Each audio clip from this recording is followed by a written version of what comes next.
Ibrahim Traoré. Pourquoi Ibrahim Traoré? C'est la question que tous les médias occidentaux, normalement quand ils font une propagande sur quelqu'un et qu'ils disent de lui il est mauvais, généralement tous les moutons suivent. Or là Ibrahim Traoré ça ne marche pas. Ah, le capitaine Ibrahim Traoré, non, ce monsieur est un visionnaire. Franchement, je sais pas d'où le capitaine Ibrahim Traoré tire son inspiration. Mais franchement, c'est un visionnaire.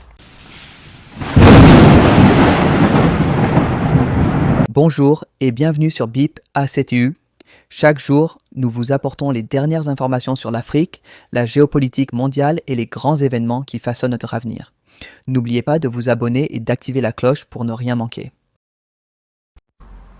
Ibrahim Traoré. Pourquoi Ibrahim Traoré? C'est la question que tous les médias occidentaux, normalement quand ils font une propagande sur quelqu'un et qu'ils disent lui il est mauvais, généralement tous les moutons suivent. Or là Ibrahim Traoré ça ne marche pas. Que ce soit Ah, le capitaine Ibrahim Traoré, non, ce monsieur est un visionnaire.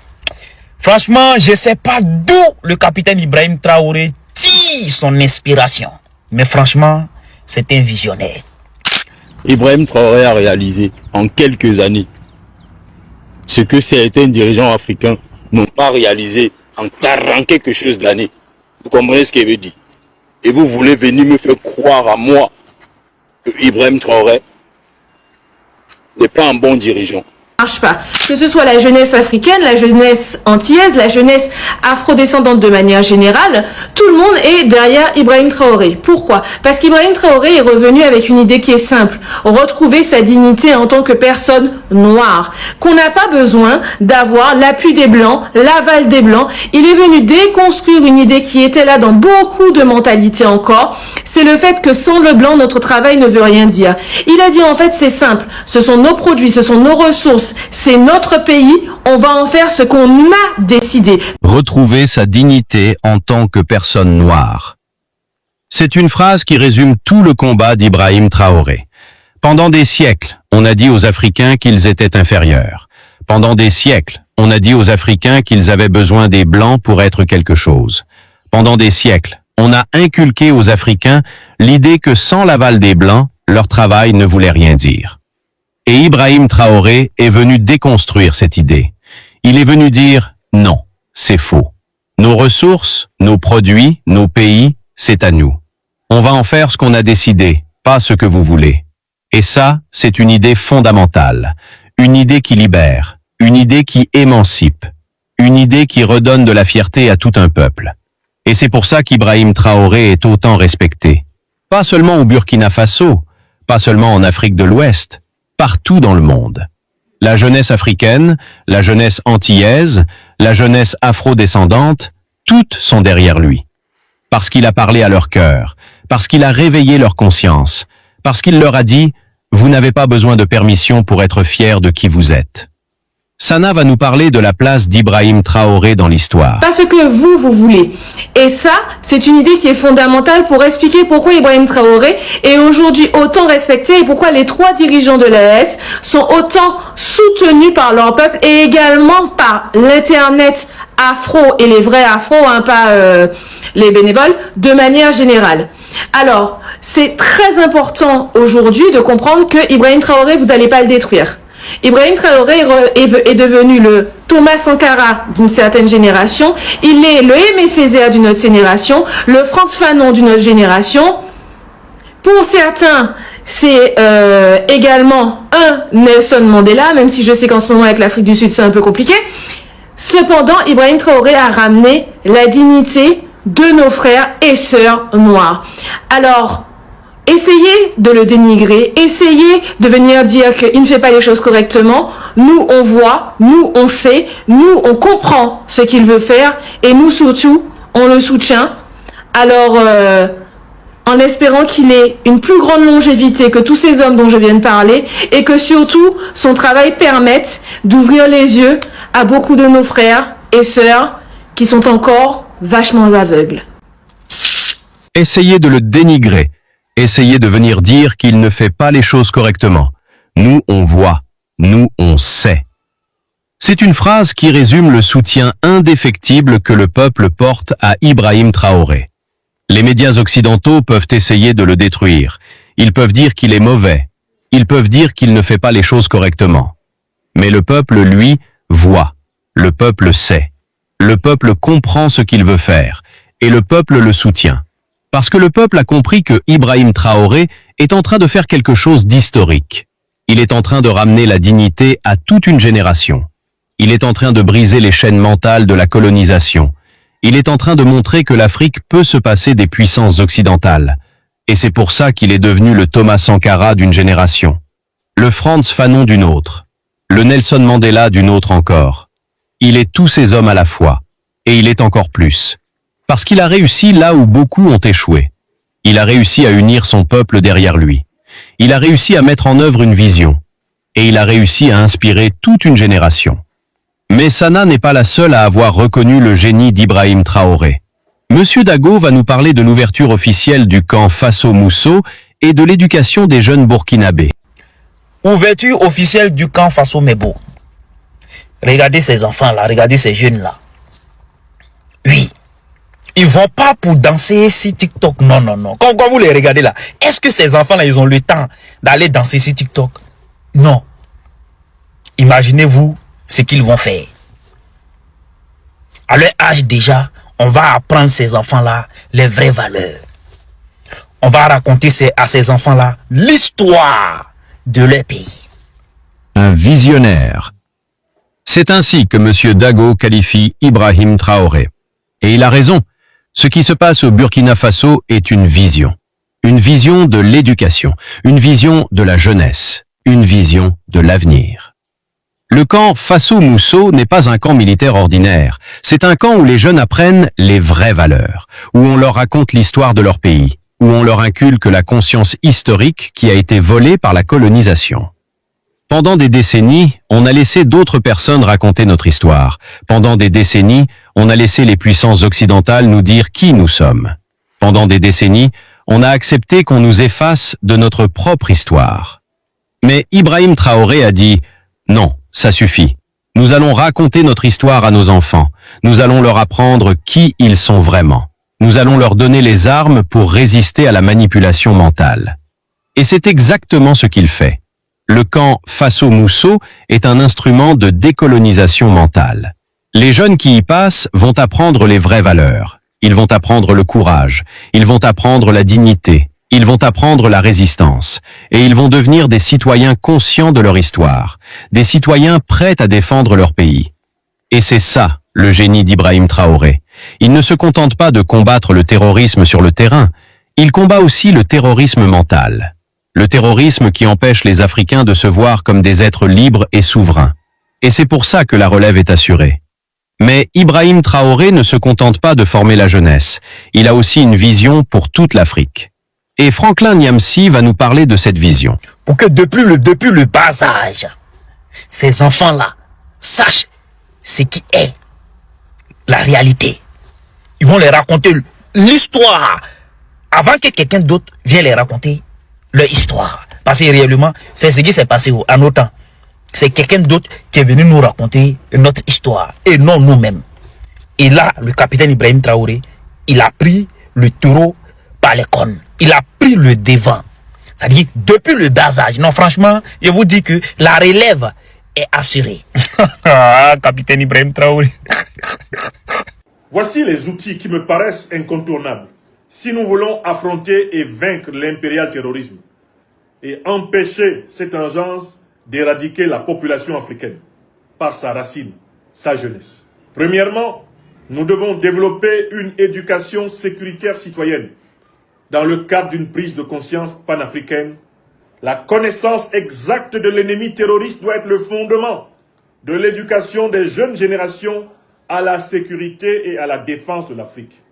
L'éducation sécuritaire citoyenne doit être au cœur des enseignements primaires, secondaires et tertiaires en Afrique, afin de faire prendre conscience à toutes les générations contemporaines de la nature des menaces que nous encourons en tant qu'Africains dans ce monde.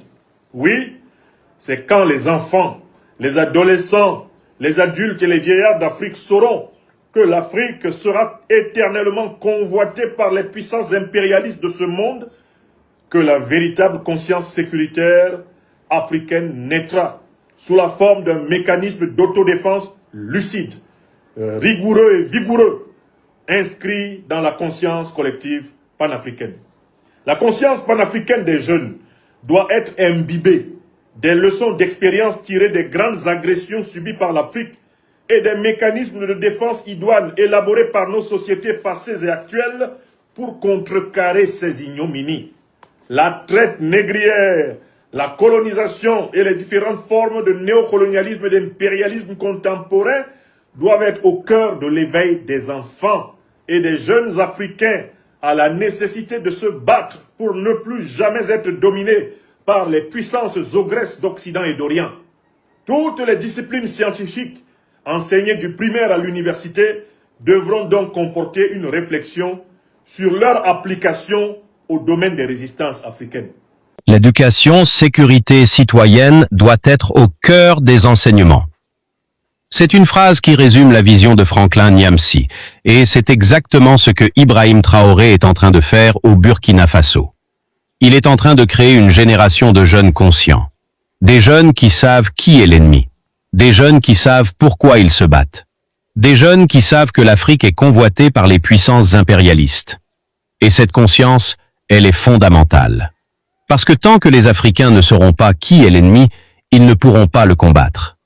Tant que les Africains ne sauront pas pourquoi ils sont attaqués, ils ne pourront pas se défendre. Et Ibrahim Traoré l'a compris. C'est pour ça qu'il a créé des camps comme Faso Mousso. C'est pour ça qu'il raconte l'histoire aux jeunes. C'est pour ça qu'il leur inculque la conscience panafricaine. Il veut créer une génération de combattants.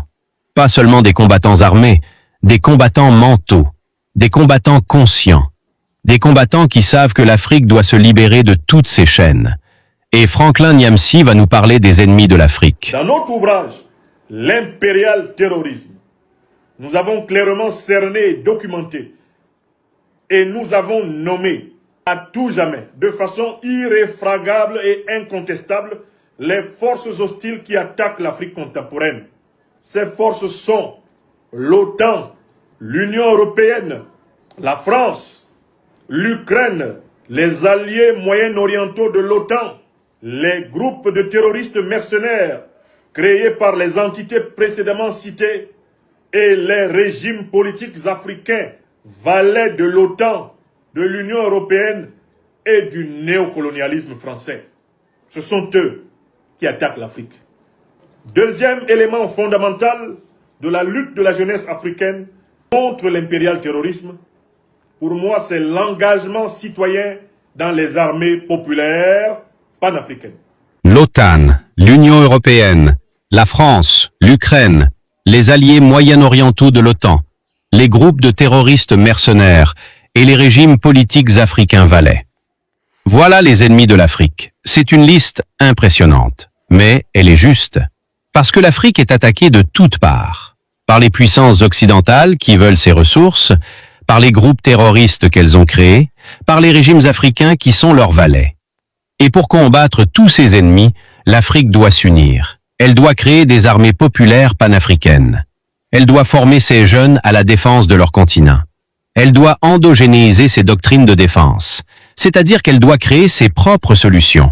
Pas copier les solutions des autres, pas suivre les conseils des autres, créer ses propres solutions, avec ses propres moyens, pour ses propres besoins.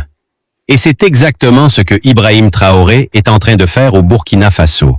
Il est en train de créer une armée populaire. Il est en train de former la jeunesse. Il est en train de développer une doctrine de défense africaine. Et c'est ça, le véritable panafricanisme.